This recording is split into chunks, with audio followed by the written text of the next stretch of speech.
آپ کو براہ راست لے چلیں گے۔ نگران وزیر اطلاعات پنجاب عامر میر پریس کانفرنس کر رہے ہیں۔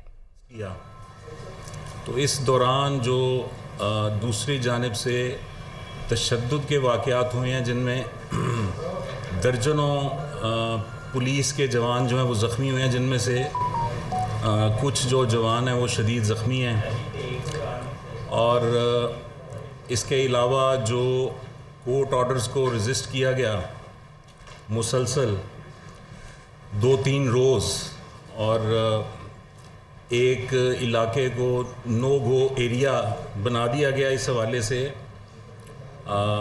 جو آئی جی پنجاب ہیں ڈاکٹر عثمان انور، وہ آپ کو بریف کریں گے۔ Over to doctor Usman Anwar. Thank you very much, آپ سب تشریف لائے، آپ کا بہت شکریہ۔ I will be very brief, اور میں چاہوں گا کہ سوال جواب کا سلسلہ زیادہ ہو۔ پرسوں اسلام آباد پولیس کے ڈی آئی جی صاحب خود لاہور آئے، اور انہوں نے ایک جو نان بیلیبل وارنٹ تھا عدالت کا، وہ پیش کرنے کے لیے پولیس کی مدد مانگی، جو قانوناً دی گئی۔ چونکہ کوئی لا اینڈ آرڈر کا مسئلہ پیدا کرنے کا یا کوئی آپریشن کرنے کا مقصد نہیں تھا، نہ ہی ہمارا کوئی ایسا ارادہ تھا، تو ان کو مناسب سی نفری دے دی گئی کہ وہ جائیں اور وہاں جا کے اس کو ایگزیکیوٹ کر دیں۔ جب وہ وہاں گئے، ادھر بات چیت شروع ہوئی، اسی دوران وہاں سے پتھراؤ شروع ہو گیا، جس سے وہ ڈی آئی جی صاحب زخمی بھی ہوئے اور پولیس والے بھی زخمی ہوئے۔ تو امیڈیٹلی یہ فیصلہ کیا گیا کہ یہ وارنٹ کو ایگزیکیوٹ کرانے کے لیے مزید پولیس فورس بھیجی جائے۔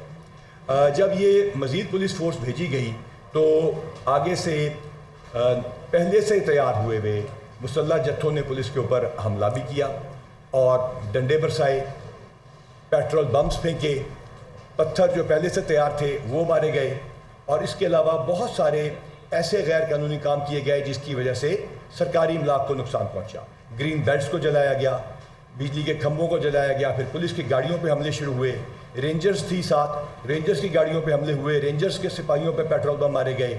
اس کے علاوہ ہمارے مختلف قسم کی جو ایڈ ان گاڑیاں تھیں اور ہماری آپریشنل وہیکلز تھیں، ان کو بھی آگ لگا دی گئی۔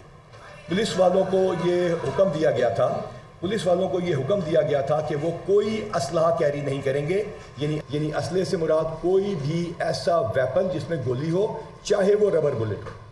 تو تمام نفری including C C P O, D I G operations اور ایس ایس پی صاحبان بغیر کسی ویپن کے تھے۔ یہ انٹرسٹنگ بات اس وجہ سے ہے کہ آج سے پہلے جتنے بھی لا اینڈ آرڈر کی سچویشنز آئی ہیں، اس کے اندر ہم نے جو پولیس والے بھیجے ہیں ان میں ایس پی یا ڈی ایس پی کے پاس ضرور اسلحہ ہوتا ہے، لیکن ٹو انشور کہ منیمم لاس آف لائف اور پراپرٹی ہو، بلکہ بالکل نہ ہو، ہم نے یہی سلسلہ رکھا۔ اور اس کو جا کے جب ایگزیکیوٹ کرنے کے لیے وہ مزید نفری وہاں گئی تو ایگزیکیوٹ کرنا تو درکنار، شدید ترین حملے کیے گئے اور رینجرز کی گاڑیوں کو بھی نقصان پہنچایا گیا۔ اس ساری صورتحال کو آپ کے کیمروں نے بھی محفوظ کیا۔ لازمی بات ہے، قانون کے مطابق جو پولیس رولز میں ہے اور سی آر پی سی میں ہے، پولیس نے واپسی آنسو گیس بھی پھینکی اور واٹر کینن کا بھی استعمال کیا۔ جہاں پہ بندوں نے زیادہ رجسٹ کیا، ادھر گرفتاریاں بھی کی گئیں۔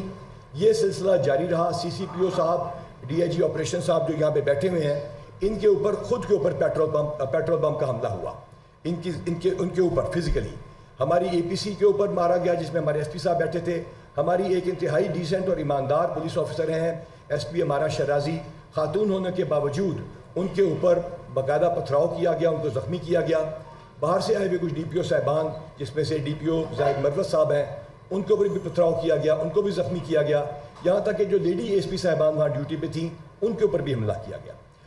اس تمام چیز کے باوجود کسی ایک مقام پہ بھی پولیس نے کوئی ایسا کام نہیں کیا کہ کسی کا جانی نقصان ہو، اور اگر آپ زخمیوں کی تعداد دیکھیں گے تو وہ پولیس کی 60 سے زیادہ ہے۔ اس کے علاوہ 32 وہ ہیں جن کو 1122 میں اسی وقت امداد دے کے فارغ کر دیا گیا، اور دوسری طرف سے جو زخمی ہیں ان کی تعداد اس طرح تعداد زیادہ نہیں ہے، لیکن جو ہوئے وہ بھی انہی کی حرکتوں کی وجہ سے ہوئے جو انہوں نے انیشیٹ کیے۔ اس میں افسوسناک بات یہ ہے کہ ایک ایسا علاقہ بن گیا ہے وہاں پہ، یا بنائے جانے کی کوشش ہو رہی ہے، جو کہ نو گو ایریا ہے۔ ہم نے ایک اور پاکستان کے میجر سٹی میں دیکھا کہ جب کوئی نو گو ایریا بنا دیا جاتا ہے تو اس کو بڑی مشکل سے پھر کلیئر کرنا پڑتا ہے، اس کی ایک کاسٹ دینی پڑتی ہے۔ ہماری درخواست ہے کہ ہائی کورٹ میں جو ابھی آرڈرز آئے ہیں اس میں صاف صاف ہائی کورٹ نے کہا ہے، مجھے طلب کیا ہائی کورٹ نے، جو ہی یہ ریٹ ہوئی اور ساتھ ہی پی ایس ایل کے ٹائم آ گیا۔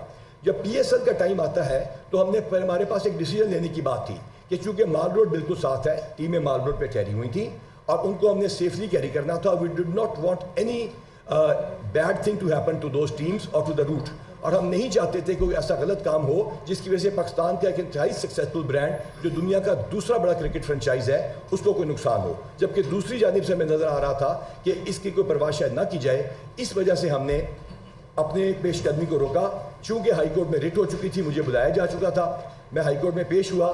ہم شکر گزار ہیں ہائی کورٹ کے جج صاحبان کے، اور ہم نے وہاں پہ ہمیں حکم ملا کہ آپ نے قانون کے مطابق چلنا ہے. اور جب ہمارے ساتھ جو رٹ کنندہ تھے ان کو بھی یہ کہا گیا، اور ان کو آج دوسری پیشی تھی تو ان کو یہ بتایا گیا کہ اس کے وارنٹ کو ایگزیکیوٹ کرانا پولیس کی ذمہ داری ہے، اور پولیس کو بھی کہا گیا کہ قانون کے مطابق چلیں.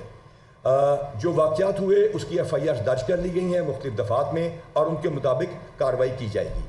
That's about it from my side جی. بہت ساری تصاویر ہیں جو میرے پی آر او آپ کے ساتھ شیئر کریں گے. بہت ساری تصاویر آپ سے ہمارے پاس آئی ہیں، تو اس معاملے میں میڈیا از ویل انفارم کہ یہ سارا کچھ کیا ہوا ہے. I will open the house for questions جی. اگر میری ریکویسٹ ہوگی کہ ہم ایک ایک کر کے، پچھلی میں بھی میں نے ریکویسٹ کی تھی کہ ایک ایک کر کے سوال پوچھیں اور انشاءاللہ تعالیٰ سب کے جواب دی جائیں گے. جی فراز صاحب نے بھی سوال کیا ہے. ایک تو مس انفارمیشن جو ہے وہ بھی مانے ہیں کہ یہ نو گو ایریا بن چکا ہے. آپ نے بھی کہا کہ یہ نو گو ایریا بنانے کی کوشش ہو رہی ہے. سن لیں، اگر نو گو ایریا وہ بن چکا ہے تو اس کو کس طرح